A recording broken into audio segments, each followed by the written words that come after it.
Good afternoon. Welcome to the Mayor's Disability Council meeting on this Friday, May 16, 2008. We're coming to you from room 400 of San Francisco City Hall. The meetings are fully accessible and all printed material is available in alternative formats. Now that the closed captioning is also working and also sign language interpretation. If you have public comment during the specified times on the agenda for public comment, we ask you to please do so. We appreciate your input and your suggestions. If you would like to speak, you do need to fill out a comment card, which are up at the front near the podium. And if you complete those and give them to Mr. Howard Wong, who is the clerk of the Mayor's Council. Our next agenda item is very much in line with what Director Misner had in her report. It's going to be a discussion of the effects of the proposed state budget cuts on persons with disabilities. And we have several people who have agreed to come and give us a report on this moving target, and they've been having to work very quickly because the governor put out another proposed budget just the day before yesterday. So the first person from the IHSS Public Authority Director, no? The first presentation is from Oh, I am sorry. Oh, sorry, Marty. That's. From the California Disability Action. Excuse me, Director?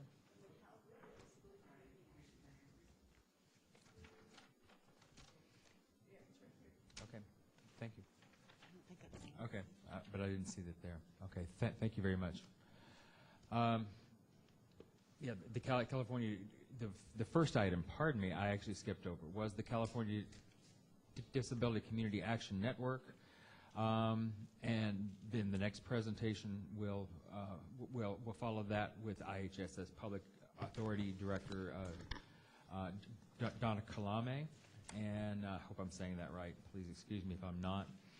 And after that, the ARC of San Francisco will be presenting next.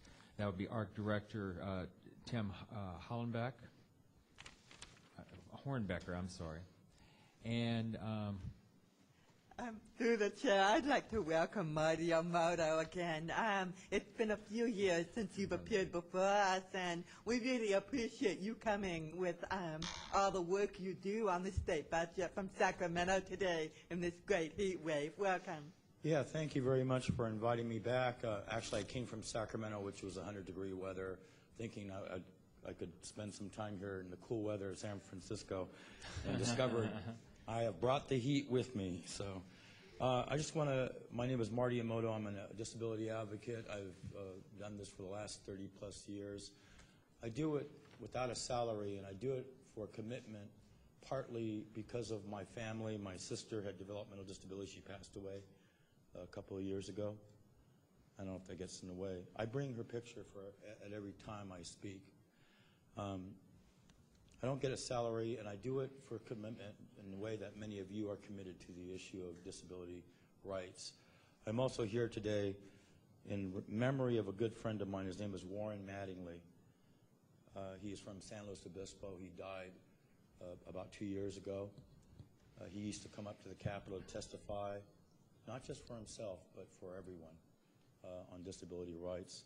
He's a tremendously good friend. He passed away, and one thing, the reason I raise this picture is because I want you to remember him when you vote.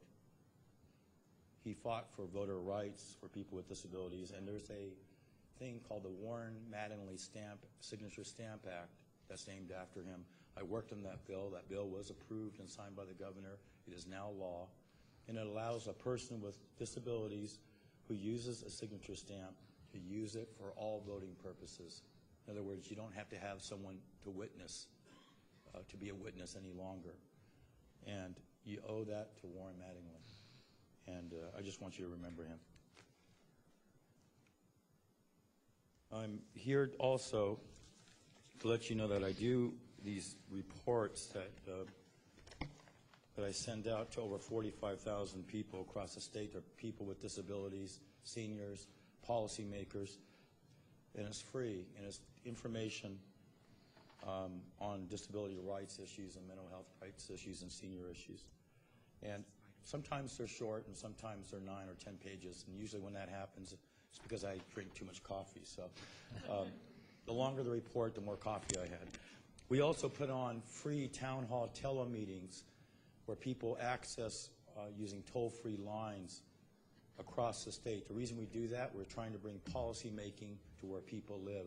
There are people in nursing homes, group homes, and programs who don't have the resources, don't have the support staff, or have extreme health needs, so they can't travel. And so we bring the head of Medi-Cal, or just 2 days ago, we brought the head of the Health and Human Services Agency, so that anyone in California who has a disability or a mental health need or is a worker can ask a question directly to that person, to the head of a program. That doesn't happen anywhere in this country. And please take advantage of it. And if you want to sign up or get more information, go to our website, www.cdcan.us. I'm going to talk about the budget very quickly because I know my colleagues and friends here will be talking about it as well. I just want everyone to remember, though, when we talk about budget numbers and about cuts, we are talking about rights, disability rights. We're talking about choices. We're talking about independence. We're talking about inclusion. We're talking about self-determination. We're talking about access.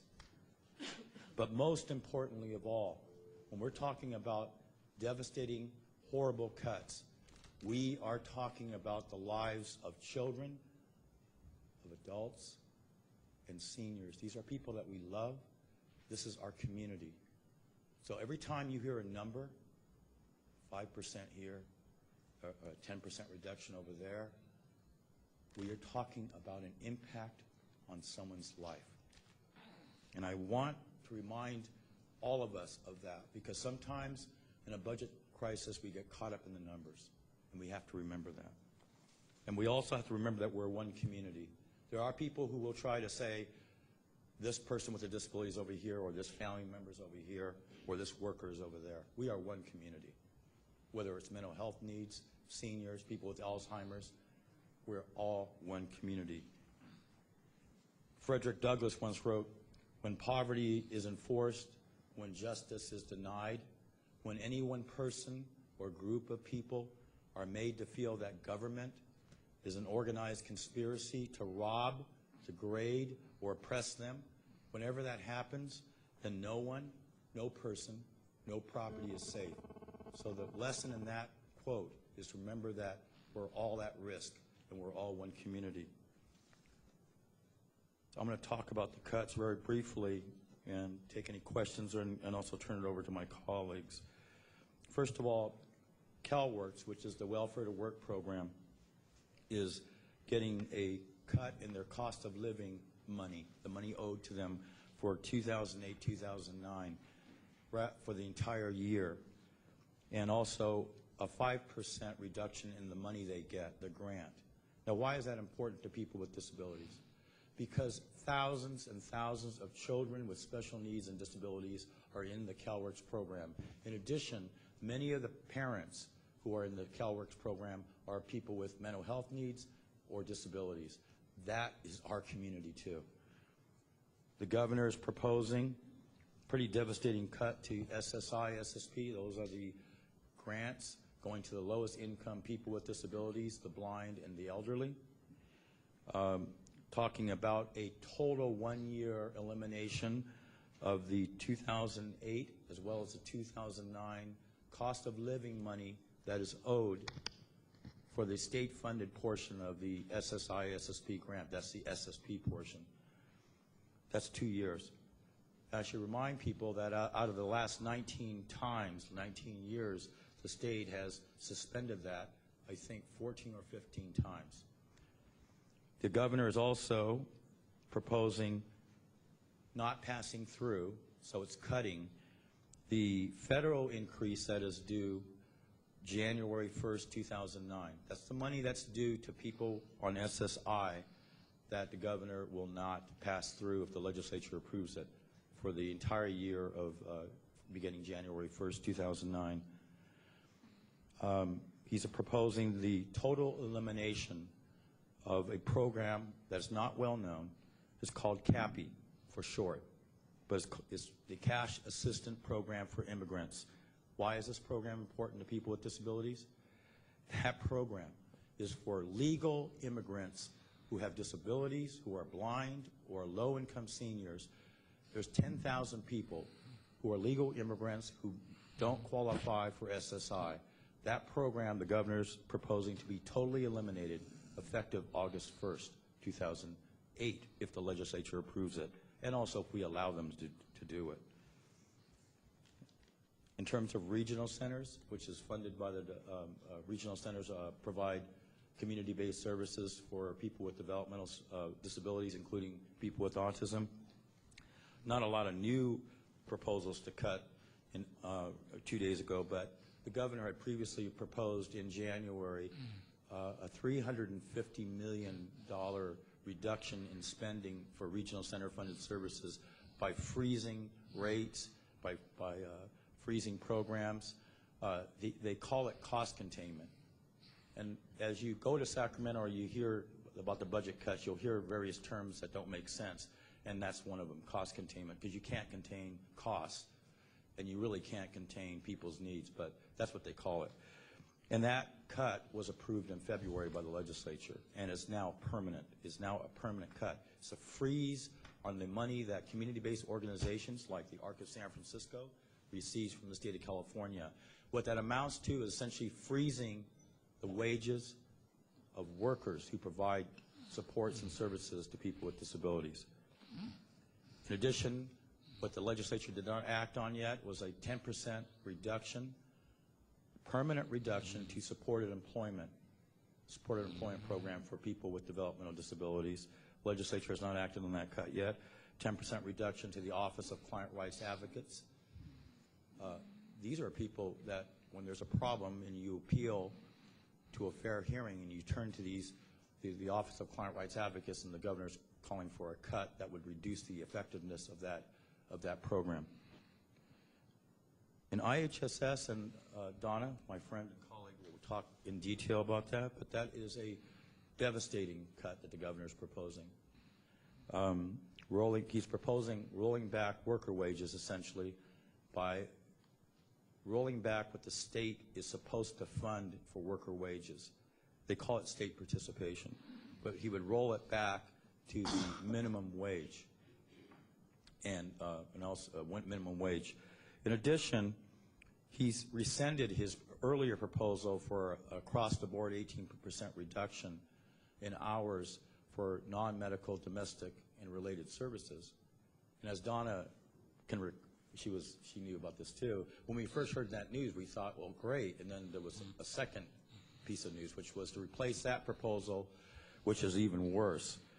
He's proposing to eliminate, not reduce, eliminate non-medical, domestic, and related hours for people on IHSS who have a functional index score of 1, 2, and 3, which sounds pretty. It doesn't sound very harmful. It impacts, at a minimum, 83,000 children and adults with disabilities, seniors who are on IHSS, who have, on average, 21 of those hours, which means, on average, they also have 52 other hours on IHSS, so a total of 73 average hours for about these 83,000 people. I know I'm talking a lot of numbers here.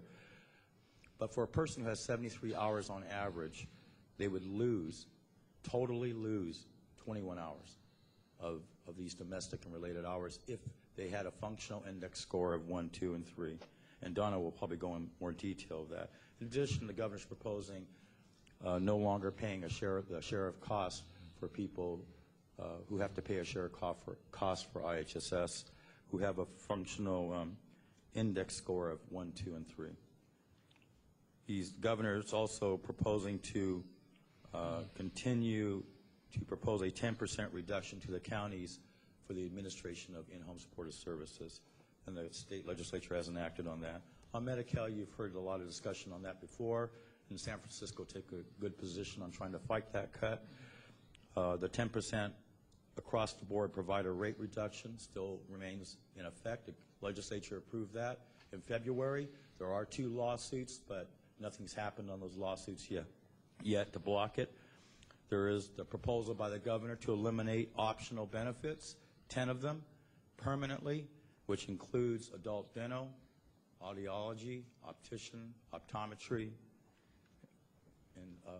and there's others. But that's a permanent elimination of optional benefits which are not optional to our population. Still on the table is proposed quarterly status reports, which would be required of families and adults to report back to the legislature every quarter, not the legislature, the state. And if they fail to do so, they will be removed from the Medi-Cal program. That includes children with disabilities who may not qualify for Medi-Cal. And the governor proposed on Wednesday to limit, in some cases outright, totally eliminate programs, Medi-Cal programs for legal immigrants. And I won't go into detail about that, but we're talking about total elimination of some Medi-Cal benefits for legal immigrants. There's other cuts, which actually were proposed in January that the legislature hasn't acted on. 10% reduction to the Department of Rehabilitation, which means closure, permanent closure of 10 to 13 field offices throughout the state. And other cuts to the Department of Social Services includes 10% reduction to the state hearing officers, people that if you were appealing a decision at IHSS or SSI or CalWorks, you'd file a fair hearing. They're talking about a 10% reduction to that program, or the elimination, permanent elimination of 13 hearing officers, 10% reduction to adult protective services, which is a critically important program, 10% reduction to several Department of Aging programs that impact seniors, many seniors with disabilities, including the multi-purpose program for seniors, nutrition program, Meals on Wheels, several other programs that seniors depend on. There's other cuts, but I won't go into detail on it. There's one small piece of good news out of all of this. And I just feel like the Grinch, and coming into your house on Christmas Day here. But one small piece of good news is that special education, which formerly had a $483 million cut, has some, if not all, of that funding restored, because the governor is going to fund education at the state guarantee. But there's still an overall cut to education in general of over, I think, $4 billion. In addition to all this, the governor's proposing, but there's no action yet, something called the Budget Stabilization Act, which would have to go on an election ballot, either November or a special election. And we need to watch that very carefully, because it would actually call for capping state spending, call for automatic reductions to programs, and create a rainy day fund. But nothing has acted on that. Next steps, things are going to be on a fast track. May 19th and May 26th, not including Memorial Day, are the final 2 weeks that the budget subcommittees will hold public hearings where they will take public testimony. It's the last time for the public to testify on the new proposals that the governor is making on these budget cuts. So it's really important for anybody here in San Francisco to pack up and get to Sacramento when there are going to be hearings on IHSS or Medi-Cal or SSI in the coming 2 weeks.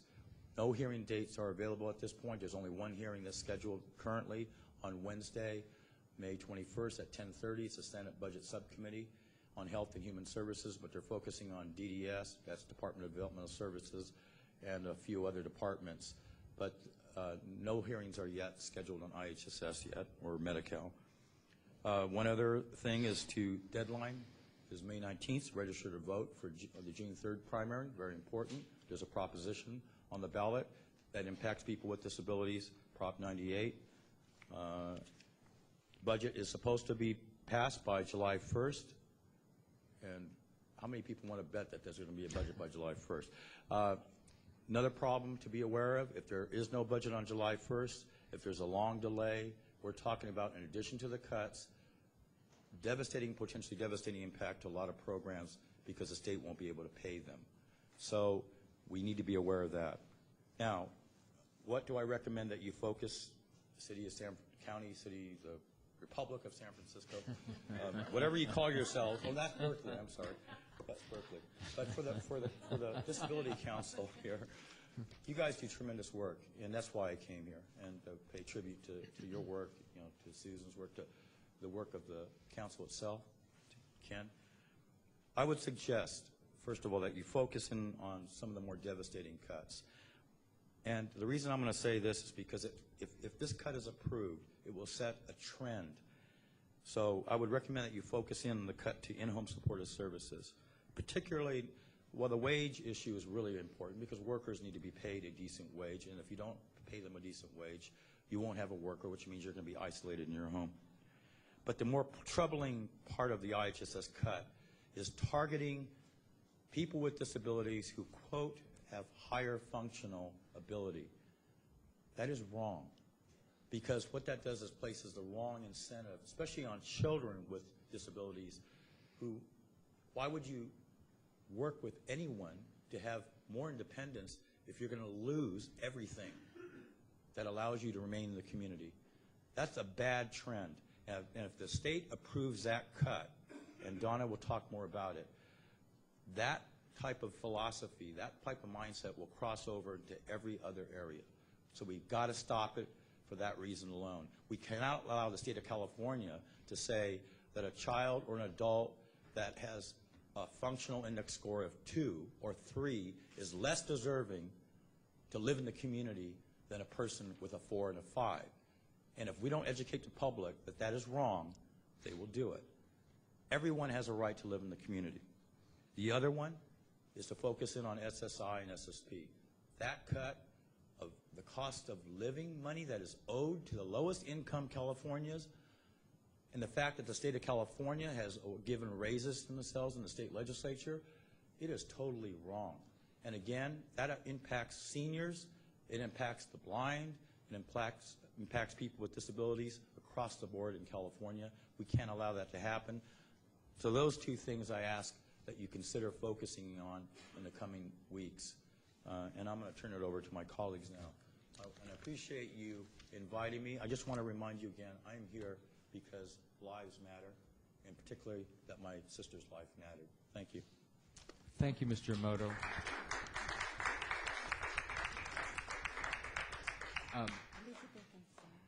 Okay, I'm going to ask if there's public comment on Mr. Omoto's comments. That we're going to hold that till the very end. First, I think that Councilmember Grigsby had a comment. Moto, this is to you. I heard you speak yesterday in Sacramento, and I heard you speak previous times.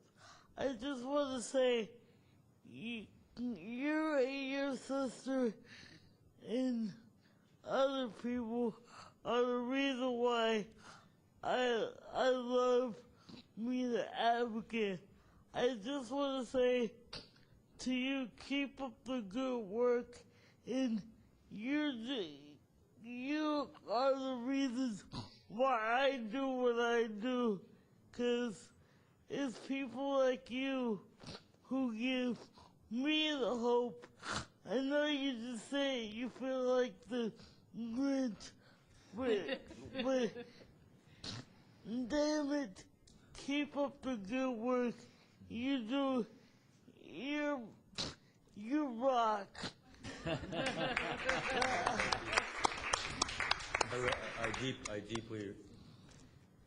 deeply appreciate that. Well, my sisters, I had 2 sisters that died over the last couple of years, and I felt like giving up sometimes. And I want to say that you inspired me too. And I think that's what we do in our advocacy is we help each other and we connect to each other and we inspire each other.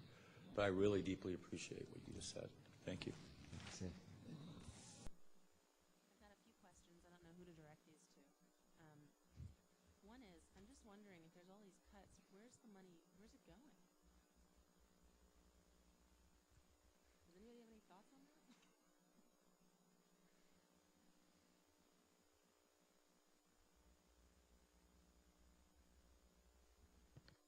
I think it's an issue that they're not expecting the revenue, so the cuts have to Right. be made because there's not enough money to pay them. So So that's why we need revenue. it's going to corrections, and it's going to, I forgot to mention that there is an increase for nursing facilities in his budget. Okay. The deficit, meaning the expenditures, what the state spends versus what the state brings in, was estimated to be $17.2 billion. So that's probably more money than we have in this room here, I'm assuming. And so even with cuts, they had to, the governor's proposing, borrowing money, $5 billion. That's what you're hearing about the lottery, which may or may not pass. There's cost shifting and other ways, but here's one problem. As you look at how you focus in on the budget cuts in the coming months and the coming actually years, is that there's still an ongoing shortfall of about $5 billion. So what the state is looking for now are permanent cuts. And the previous time I was here, about 5 years ago, we were talking about temporary cuts.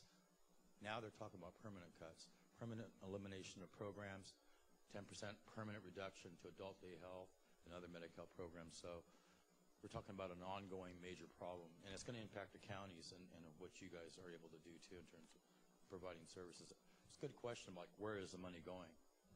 Because the other question is, why aren't we bringing more money in? Right. And then I'm also wondering, the issue of priorities was brought up. That it's what's the priority? So what is the priority then? I think some of my colleagues have brought that up too, and I think that is the job of advocates. That's the job of this council and others to help guide the state of California to do the right thing and to help reestablish the right priorities, because the governor has his priorities. That's just one idea. Mm-hmm. The legislature may have theirs.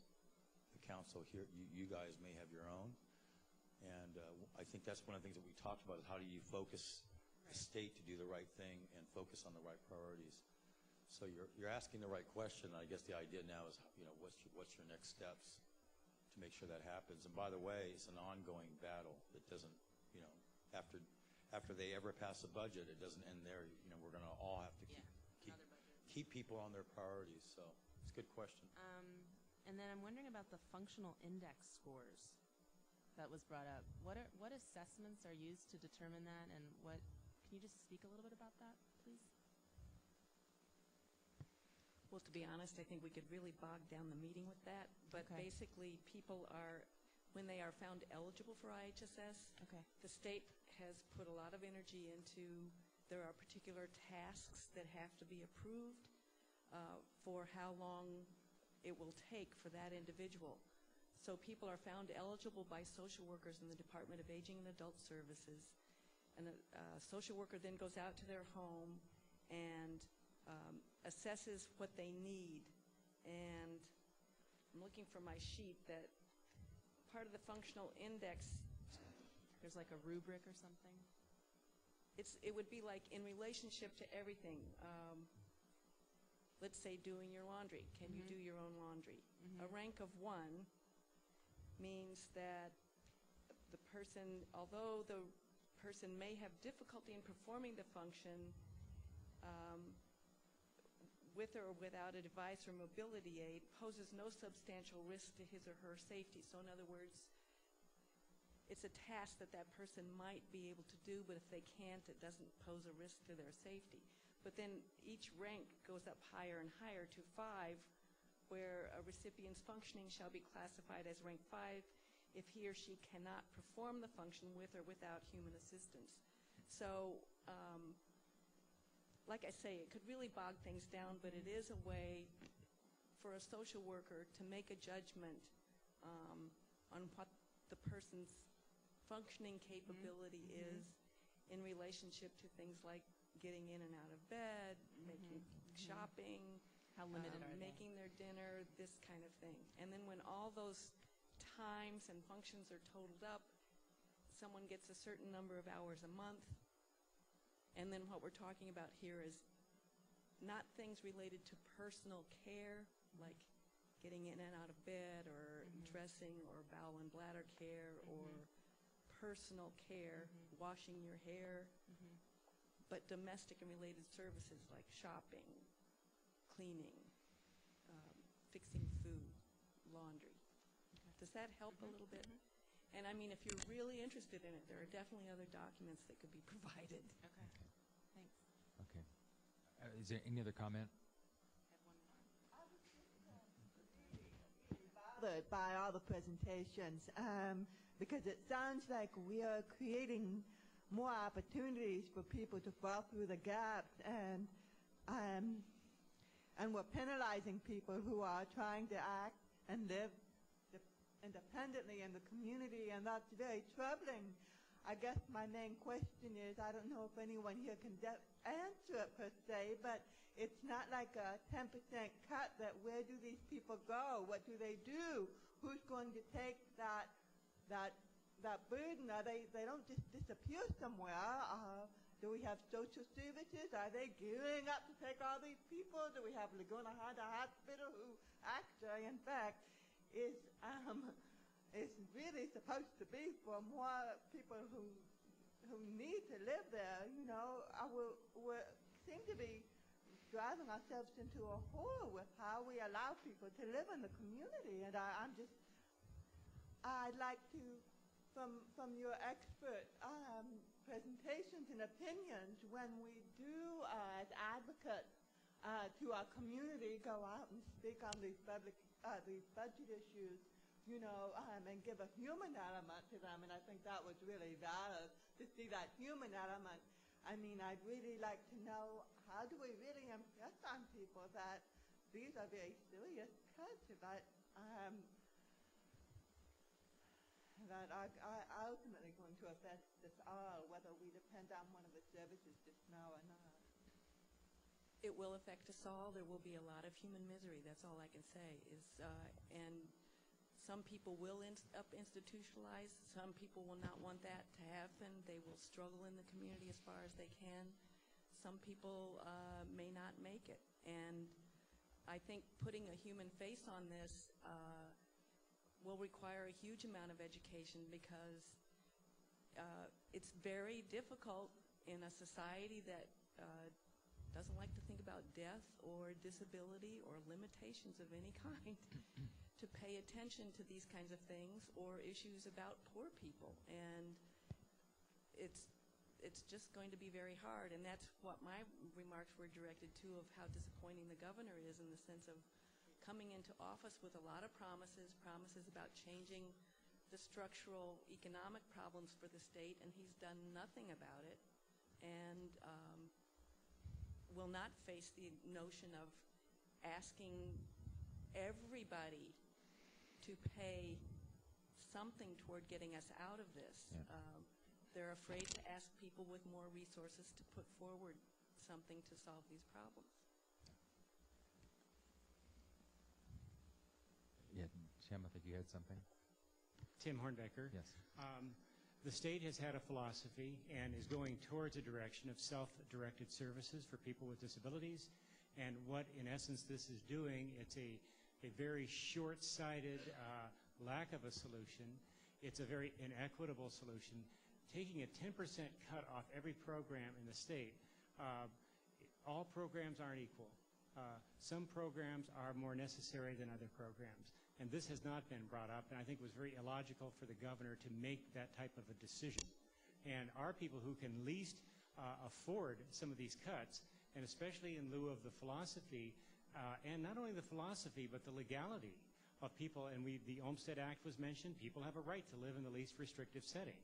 We're getting people supposedly out of Agnew's Developmental Center. It is supposed to close next June. Will it? I'm not sure. But what's happening is those funds, people are coming out in the community and the funds aren't following. There's not sufficient supports in the community, and this is cutting away at those supports so that there will be fewer and fewer. And in San Francisco, where we have a higher cost of living, it's going to be sometimes non-existent for people. That's why when I mentioned Sharon earlier, she works at AT&T Ballpark. She has a job, but she has to live in Daly City. You know, she's a ticket taker. She has her wheelchair, and she's a ticket taker, or she will take you up on the wheelchair. You know, excuse me, on the elevator. She's the right there at the ballpark. So it's just, you know, it's crazy. We have a wonderful philosophy in this state, but all of a sudden we are burning the bridge that we built to freedom for people. It was like the old movie Bridge of the River Kwai. It was crazy. We are now actually, the state is actually considering 6-bedroom group homes again. They haven't done that in a long time, but they're realizing that there's not sufficient supports for people out in the community, so we may have to start going in another direction. So it really is an incredible step backwards. Well, this is definitely a subject that we could probably go on from now until dark. And I just named three very basic points. We're going to see more emergency room visits. We're going to see more people on the street. And I think that there may even be more adult protective services calls. There's going to be more neglect. Thank you. Would you like to introduce yourself and give us your comments now? Certainly. Good afternoon, council members. A number of you are friends, and it's great to be here and see you. Thank you for having me come to speak about the IHSS proposed cuts. Marty covered a number of things. I am director of the IHSS Public Authority and have been since 1996 formally. But I want to say that, start off maybe with some remarks more just me as an individual and a human being. Building on what Marty said, the budget proposal that the governor has put forward, as far as I'm concerned, and from his administration, is morally repugnant. It shows absolutely no leadership on his part to educate our state and our community. The aspects of punting to the voters, a hard decision he can't make. And I think he's hoping in November, if we don't vote for his gamble on gambling, that we will impose the 1% income tax on ourselves. So he's punting any leadership in that arena. He must have political ambitions beyond being governor, which I'm not sure what they would be other than senator, because he can't be president at this point. But for someone in that kind of position who has possibly no political future above being governor of the huge state of California, to not provide some leadership, to step forward and educate our public about how important these services are. Hearing his, as I was driving up to Sacramento yesterday myself, hearing his budget director, Mike Genest, talking about having to cap these programs, having to cap spending, and that they did not want to hurt the people of California by raising taxes, just makes all of us, it's beyond words. And the point being made that even Governor Wilson stepped forward when Willie Brown was Speaker and said the budget problem at that time had to be solved partly with cuts, partly with revenue. So building on what Marty said, and maybe, you know, I'm starting off with what can we do, but I think we really have to step forward and encourage every legislator, bipartisan way. I think we have to beef up Democrats to be able to step forward and talk about revenue for the state. We have to reach other people who are resisting that, who've taken pledges to not raise taxes, because I don't think most Californians really understand the human impact of these cuts, what it will mean in people's lives. And Marty has hit the main points. I might hit some refinements as we talk a little bit, but I think some of you know better than I, in a way, part of the difficulty for what this means for IHSS consumers is that it's multiple cuts. It's layer on layer of cuts for folks who are eligible for IHSS. We have the IHSS cuts, we have the SSI-SSP cuts, we have the Medi-Cal cuts. Then, you know, speaking of people who are legal immigrants who are in some of these programs, basically more than a cut, it's just things eliminated for them. So it's a devastating and morally repugnant budget, and we have to do all we can to educate people. We're retreating back to decades ago where you have to be a deserving poor to have people be willing to have their taxpayer money go to support folks. I guess another thing, I'm sorry, it was just crossing my mind that the other thing that Mike Genest was saying is we all in our own household budgets have to budget things out and not spend more than we're bringing in. Well, maybe we should begin to raise and ask whether in the household budget, if you have a person with a disability, shall we just not consider them part of our budget? Anyway, I think a lot of people know IHSS, know of it, know the initials, but to refresh people about how many people this could impact. In the state at the moment, around 400,000 people receive IHSS. 19,000 in San Francisco, served by 16,000 independent providers and home care workers. So it's a huge, huge program, which only shows how many people really live under very difficult financial circumstances to even be eligible for this program. Wanted to point out that the issues of cutting out domestic and related services that Marty talked about, that's a permanent elimination. So they're talking about, again, we're going to, not to focus on numbers, but numbers will have to come up in telling them what's happening. And I was in Sacramento yesterday, so I couldn't do some numbers myself. But in a small county, Placer County, my colleague Eldon Luce sent out an email saying he has about 1,700 consumers in Placer County, and over 600 of them would be eliminated from IHSS altogether. So, as Marty said, it can sound innocuous. Higher functioning people, meaning they have a score of 1 to actually 3.99, it's 4 and above, can retain their domestic and related services. And that might mean if you're rated a 4 on doing your laundry, you can keep your laundry hours. If you're rated 2.5 for your meal prep, you lose your meal prep. So it's insanity. And then another part of this cut is the share of cost, which means people who can kind of buy into IHSS. The state, when they put in a waiver program, there were different ways to calculate the share of cost. And in order to make this service seamless to consumers at the time, the governor promised that the state would pay any difference of a higher share of cost in order for people to stay on IHSS. The state he proposed eliminating the state paying for that differential. And there are figures that this could average out to $427 out of the pockets of someone who's on IHSS. That means numbers of people will totally lose their IHSS service. It's not just a small thing to, oh, we won't pay your share of cost anymore. You can make up that difference. They will lose the service.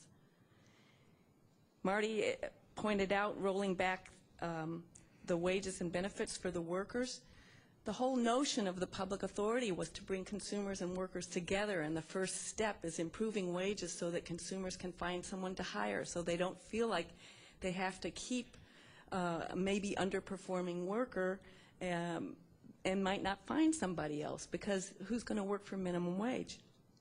So in San Francisco, I know a lot of you are aware, when I started working on this program in the early 90s, workers were paid $4.25. They're now paid $11.54, and if they work 25 hours or more a month, they can enroll in full health care. What those cuts would mean, the state now contributes up to $12.10. That's for a wage and benefits. San Francisco, through the public authority, now pays about $12.50 just for the wage and health care. Matter of fact, it would be a little more than that. So that if this state participation in the wage goes back to minimum wage, basically San Francisco would have to backfill with county-only money $3.50 an hour, and there are about 20 million hours of IHSS services in San Francisco alone. Now, again, not to get buried in numbers, and some of those may be corrected over time as analyses are done or whatever, but it's a huge amount of money, especially in counties that have stepped forward and made the effort to improve the wages and benefits and to improve this program. The 10% reduction in county administration potentially affects, even though you think, well, that's government, they should be able to find waste. The reality is, when the Department of Aging and Adult Services doesn't have the social workers to find people eligible for IHSS, your services are held up for a longer period of time, and everything has a ripple where, again, it gets back to people not receiving the services they should be getting. To put a little bit more like a number on that, the fact that they're cutting back on the SSI, SSP, you know, that really is, it's like starting January 2009, withholding federal money that you're supposed to be getting from the federal government. I have a document that says the Western Center on Law and Poverty has estimated that SSI recipients will have sacrificed at least $1.3 billion since the 2005-06 year, if these new cuts are approved. So again, you know, balancing the budget totally on cuts to the most vulnerable folks. I think those are the main things I would hit, and again, I think it really is a point where everyone has to step forward and write, or if you can get up to Sacramento, testify, but hit every legislator, because I think even legislators who are very sympathetic and sort of get how important IHSS is and all these other services still need to be beefed up on the fact that we're willing as taxpayers and citizens and so on to provide support for our full community, and if that means raising taxes, we're willing to do it, and they need to be empowered to vote for those things on our behalf. Maybe we should push too so that there's not a 2/3 vote on the budget and we can maybe get to some resolution around these things faster. Thank you. Okay, thank you very much. I think that Alice Drucker is also here. Excuse me, I'm getting choked up with hearing all this bad news today. Is she here from for a presentation? Yes. Thank you, Alice. Good afternoon. And please introduce yourself as well. Sure. My name is Alice Deeker. I'm the Director of Planning for Elders, but I'm here today representing the Aging and Disability Budget Coalition, which brings together individuals and representatives from organizations concerned about the budget as it affects seniors and people with disabilities in San Francisco. So my primary goal this afternoon is to invite everyone to participate in the coalition as we try to make sure that seniors and people with disabilities are heard as the city makes decisions, and now following the state budget, trying to make decisions about what will happen in San Francisco to make sure that people with disabilities and seniors still receive services. What the coalition has been doing in the budget season is doing training around the budget and then inviting people to a series of actions at City Hall so that we are visible and heard by the mayor and the Board of Supervisors. We're now waiting for the mayor's budget to come out at the beginning of June, and we will invite people to participate in, I mean, people are always welcome, but we will encourage people to participate in the budget hearings that are coming up. We're also going to ask people to make phone calls to the Board of Supervisors to express concerns about your concerns about what's in the budget. What I want to emphasize is that we've heard a lot of bad news today, and it's not going to get better when the mayor's budget comes out. We all know that.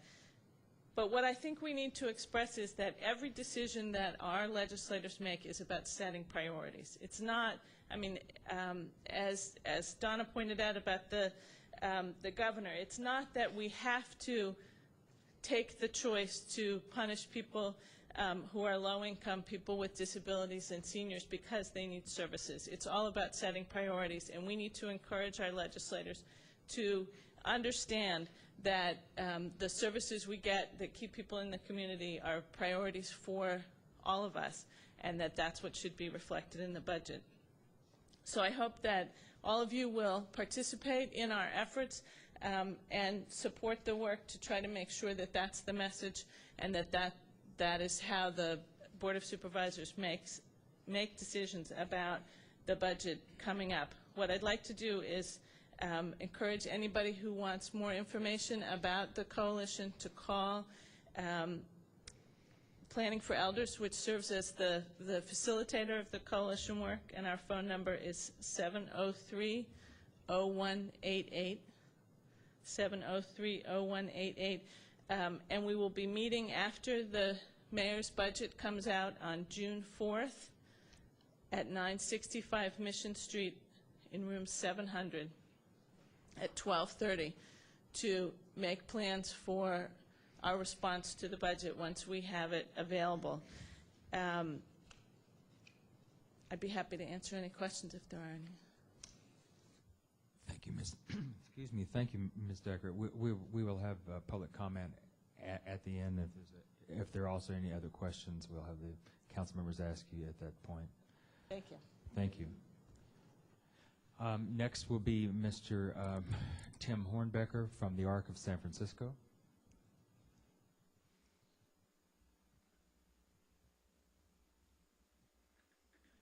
Can we use both of these mics? Okay. Or no, just one at a time. Okay, no problem. My name is Tim Hornbecker, Executive Director of the Arc of San Francisco. And with Julian, it's actually, this is the only place I can come besides when I was at home with my mother and somebody would call me Timmy. But that was okay. I feel this is a warm spot here. That's okay. And I have with me Kevin Roach, and Kevin is sort of the reason why I'm here today, because Kevin lives, he learns and works in the community rather than in an institution, and he will share with you after I give my brief testimony. My first concern that I wanted to share with you is a real concern about elimination of programs because there'll be no providers in the area if the cuts go into place that we're looking at. The Medi-Cal cuts of 10%, you know, it is so hard for our people to find a doctor as it is. A lot of our people go to their pediatrician. And these are adults because they've never been able to find a doctor since then that would care for them. We're working on an optimal wellness program with the University of San Francisco Medical Center, trying to put a curriculum together to train other doctors so that they will take clients with developmental disabilities. The problem is now, add a 10% cut on the rate that they're going to receive. You know, pretty hard sell, but we're working on that at this given time. The real kicker is that they're eliminating dental, optical, podiatry. You know, when I was in Sacramento testifying on this, a woman was testifying with me saying how important her dental services are to her. If she couldn't have the continuity with her dental care, and she is able to eat right now, she would have to have a tube, have to go into tube feeding. A lot of our people, because of their disabilities, can't brush like we would hope that they would brush. We try to train people how to brush. A survey was done by Special Olympics internationally and found out that our people with developmental disability have the highest increase of dental illness, and that's right close to the brain. And when you get infections in the mouth, that's death. So it's very risky to our people. The other thing are infections, skin infections, feet infections that actually get infected and go into staph disease, podiatry, and they're eliminating podiatry to our people. And then I just wanted to put a little bit of, something behind the optical. What does that mean? We had 6 people at our senior center down at Bay Street, and since that we've had 6 cataract surgeries.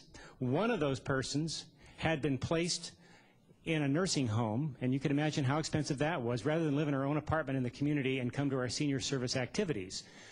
She was part of our screening, our vision screening that we did at the senior center. She came in for that and found out that she had cataracts. Nobody knew that. She couldn't tell anybody that. She didn't communicate verbally. We got her screened. We got cataract surgery. Guess what? She's now living back in the community, and she's coming to the senior center. And these are some of the services that they want to cut. So, I mean, we really do need to speak out for these programs. The other one is, it's just the cost containment measures. And I do have a postcard, and I'll leave some up here. But it's the unfairness of the cost containment. It's another way that the state is trying to limit the Lanterman Act. We're the only state in the United States that has an entitlement for people with developmental disabilities to receive service. Where I was previously in Washington State, we had a waiting list of 7,000 people for services. We don't have that here. But if we get to the point, like even in San Francisco, where it's too expensive for providers to provide those services, guess what? There may be no waiting list. There just won't be any services for those people, and they're going to have to move to Fresno. I say that supported living, for example. Our rate is the same that it was 10 years ago. $18.49 up to $24.99, depending on whether it was habilitation services or whether it's just personal services. We've been trying to renegotiate that rate. There's a rate freeze. We can't. We're told that the state has frozen this rate. We can't negotiate that. If we can't provide those services, where are people going to go? We have one woman who couldn't afford the housing here in San Francisco. Her option was to go to Laguna Honda or to go to Daly City to a foster home. She is now in a foster home in Daly City because she did not want to go to Laguna Honda. She couldn't afford housing in the city here. Those rates are just sort of going to eliminate providers.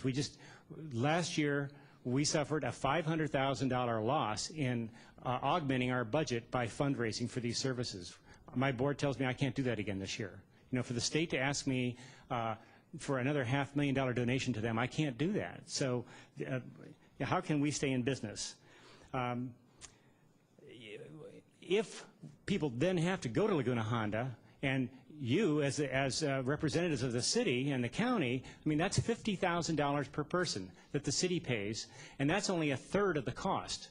The federal government comes up with a match for the other portion of that.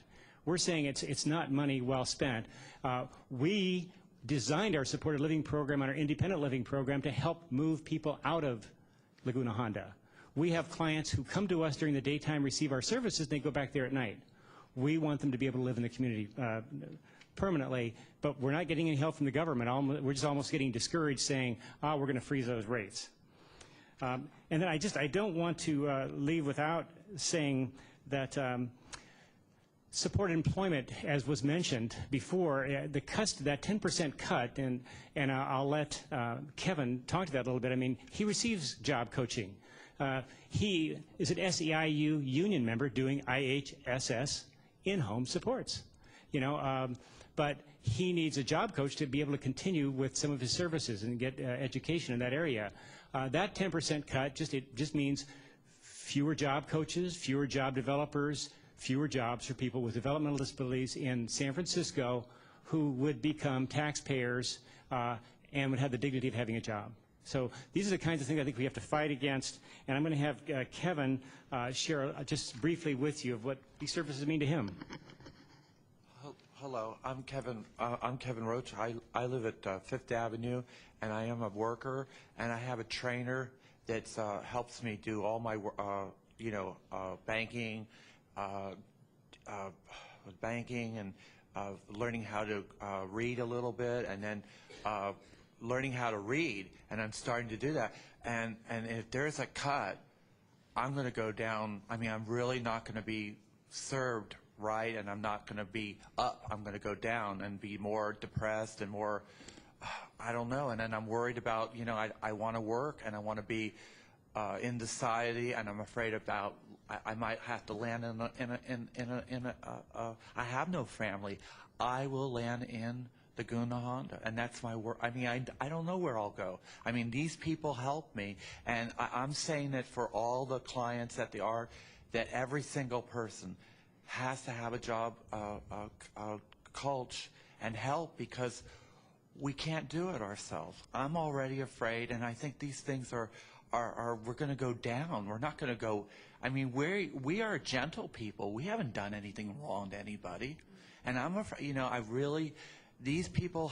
I mean, I wait at 4 o'clock to see my coach, and it's like, they're wonderful people. We put trust in them, and I'm really just think this whole cuts are just are horrible, because the clients are really want to work and want to be independent and work and be in the homes that they live in, and we want to be safe too. Our cultures tell us to be very safe in the community, like to be careful on Muni, careful with our bags of our food, you know, our stuff that we carry. So this is really critical, and and this is all the clients, and at art school at the tip of the exploit, there's hundreds and hundreds of clients. I'm begging that he understands that their suffer is my suffer. Thank you. So I just want to conclude that Kevin, again, is an example to me. He was a care provider for Jeffrey. Jeffrey gave tours of our housing program to nurses and administrators at Laguna Honda. When he showed them his room, pulling his oxygen bottle, they asked him where the medical chart was at the bottom of the bed, and in the kitchen where the charts for all the medications and time and schedules were. And he looked at them and he said, you know, this is my home. You know, this is my house. This isn't a hospital. I don't want to go back to the hospital. And Kevin was his direct support provider. So he did his housekeeping, he helped him with his meal preparation and shopping. And unfortunately, Kevin died a month ago. So we're very sad. And now Kevin just got a new job with IHSS. And I know he'll do just as good a job. So we're really pleased to have Kevin represent us. And what I wanted to leave you last with is the ARC has only sponsored one bill this year in the Assembly, and it's AB 2038. It's the Disability Safety Act. And none of you may be aware of the fact that when somebody is going to be working with a person with disabilities as a direct support staff person, they have to have a background check. But guess what? Unless it's a licensed facility, 3 years could go by, a person could commit a felony, and there's no recording mechanism that requires the state to report back to a program like the ARC that that person has been convicted of a felony.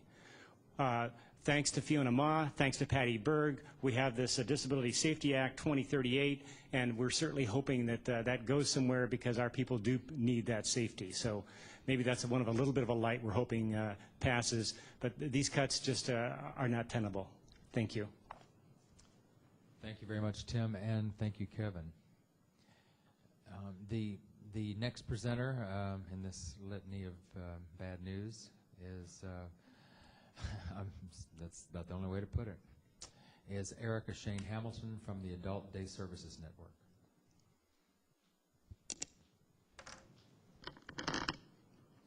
Good afternoon. So yes, I'm here to bring you more bad news, sorry. I had put together a PowerPoint, and I have a Mac, which doesn't work with your audio-visual. And Erica, excuse me for a moment, the council does have this in front of them also, if you want to view it, council members, in printed form and in graphic form and PowerPoint as well. So. And I had included a rather thorough presentation covering more information, sort of general information on adult day services. I'd like to know, before proceeding that the degree to which the council is aware of adult day services. Would it be helpful for me to go through? Okay. Adult day services are sort of a secret that a lot of people don't know much about.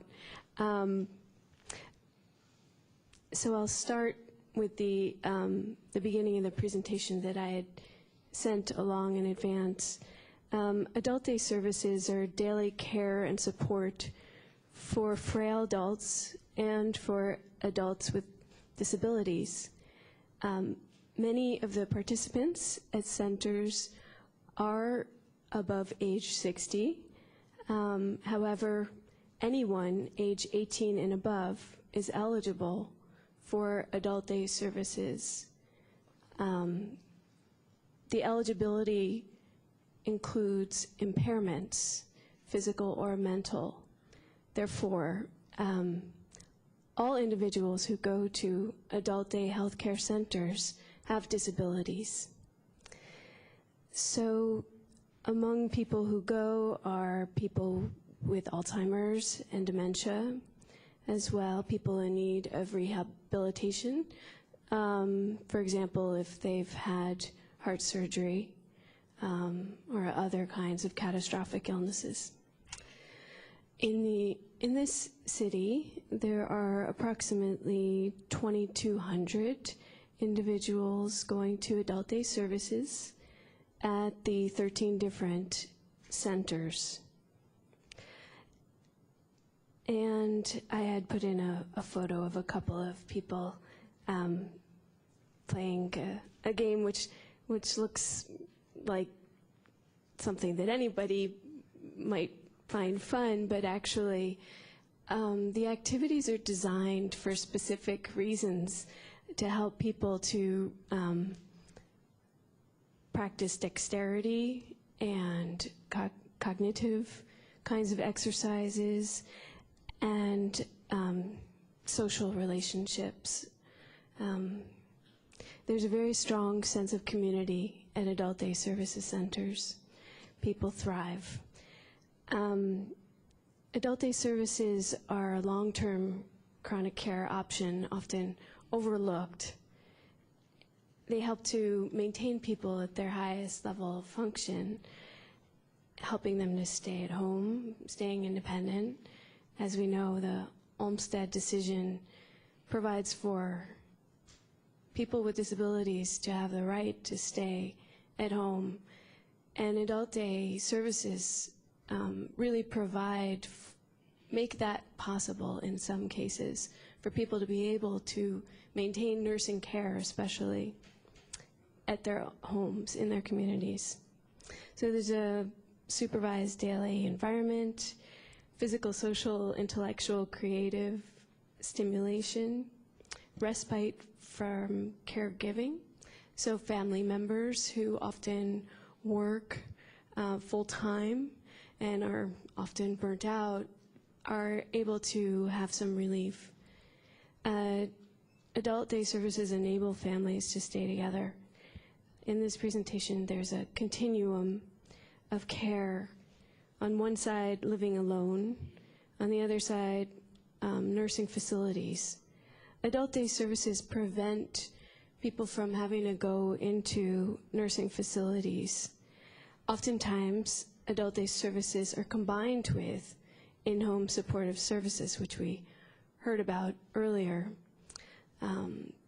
It's really important for adult day services and in-home support services in a lot of cases to be combined.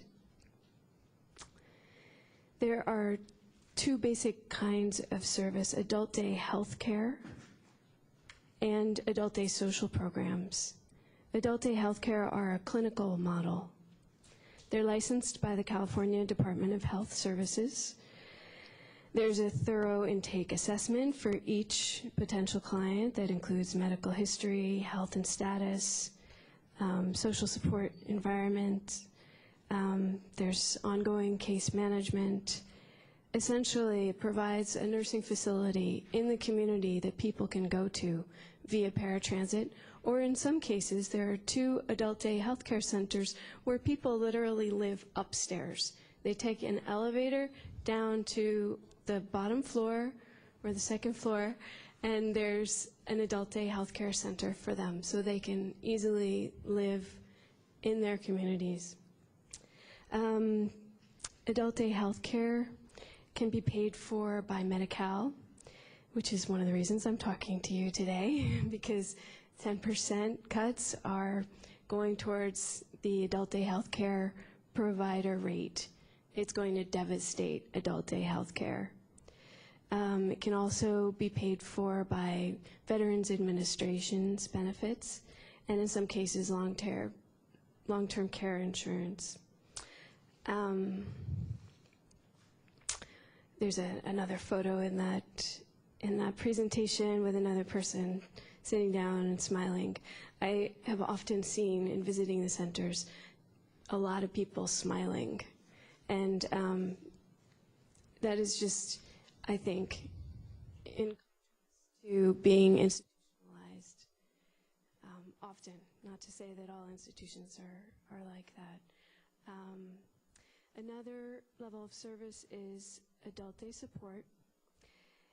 These are also licensed by California Department of Social Services. There's a ratio of 1 to 8 care staff to participants. There are individualized daily activities, as there are for adult day health care, safe structured environment, personal activities of daily living.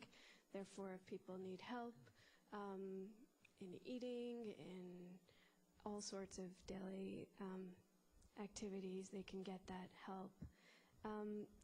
I would say that adult day social program, so there's no nursing care at those programs. There aren't as many of these in San Francisco. They do provide a really nurturing environment for people with early dementia or early Alzheimer's care, and in some cases they are centers that are Alzheimer's daycare resource centers, which I'll talk about as well. At all of these kinds of adult day services, there are nutritious meals, at least lunches and snacks. There is transportation if they need transportation.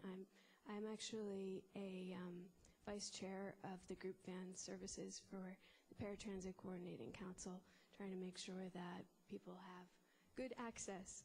Okay. I'm going to move in a little bit more hyperspeed here. And I will say Alzheimer's daycare resource centers, they're also being hit by the budget, 10% cuts, which is a shame, because as a result of these cuts to adult day health care and Alzheimer's daycare resource centers, a lot of people are going to be much more at risk of being institutionalized. And it's actually, even in terms, aside from quality of life, it's a shame in terms of the costs as well. The Legislative Analyst's Office had, in their report, said that adult day health care is an example of a cost-saving program because it's preventing people from having to go into nursing facilities. And yet they're being cut. This is already in motion. There's also, to add insult to injury, there are going to be delays in payments in June and August. That could be even worse if the budget is not signed by June 30th. There also is going to be a 14% increase to licensing fees for adult day health care. So we were disappointed to see that the governor's May revised budget has these cuts entrenched into the budget. We have been working hard to try to make sure that at least the city is ready to provide loans, if need be, to get the adult day health care centers and Alzheimer's daycare resource centers through very precarious times. We are also meeting with legislators. I was there on Tuesday, and we asked legislators, what are you doing to prepare for the oncoming crisis that will be created by these cuts? And unfortunately, there really wasn't much of a response across partisan levels. People have not thought about the long-term effects of making these cuts now. So the California Association of Adult Day Services is part of a class action lawsuit along with other of the state healthcare agencies to prevent cuts. And we hope to at least stall and make sure that these cuts don't go into effect on July 1st when they're scheduled to go into effect. There are also action alerts. We're trying to bring more and more attention to these issues. I think they are getting lost amongst the many other cuts, and everybody is feeling devastated by the many cuts across Medi-Cal and in-home supportive services, all the ones that we've heard about already. I'm talking about this to make sure that adult day healthcare cuts, Alzheimer's Daycare Resource Center cuts, are not lost amidst all the other cuts. And so that pretty much closes my presentation. If you have any other questions, I'd be happy to answer some. Thank you. Thank you, Ms. Hamilton.